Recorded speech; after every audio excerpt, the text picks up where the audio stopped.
Hi, I'm Dr. Bertice Berry, and I want to tell you a story. Yesterday, for the first time since the beginning of the pandemic, my church congregation was able to come together as one in one service. We've been having a service at 10 and another at 11 so that we could keep the distance between everyone in all of the pews. But yesterday was the first time we were all back together again. There was another surprise that came that we were not going to receive the communion wafer standing at the altar as we'd been doing throughout the pandemic, but we'd actually be able to go up to the altar to kneel. I never thought that going to the altar to kneel was such a privilege until I felt it yesterday, having not felt it. The interesting thing was I had danced a lot the night before, and I didn't know if I would be able to kneel. And I was like, oh, you gonna kneel today. And I did. But that kneeling was a privilege.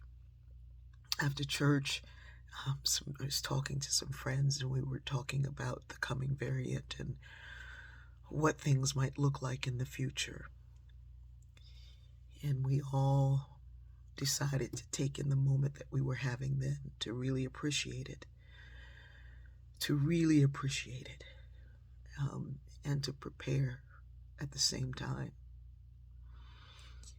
Whenever I go through something that I've been through before, I kind of smile to myself and say, love really loves me.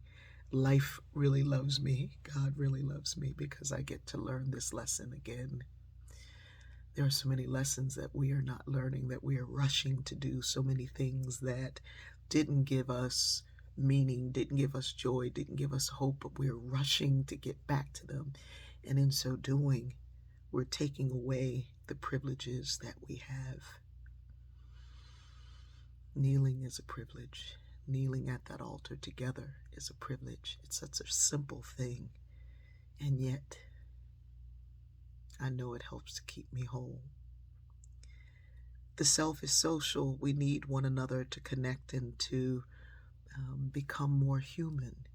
And so living through a pandemic in isolation is very difficult to people, but I'm finding that it's more difficult to people who don't like people than it is to people who love people. What is that about? I think it's this need to connect that we have, and yet we're not really connecting.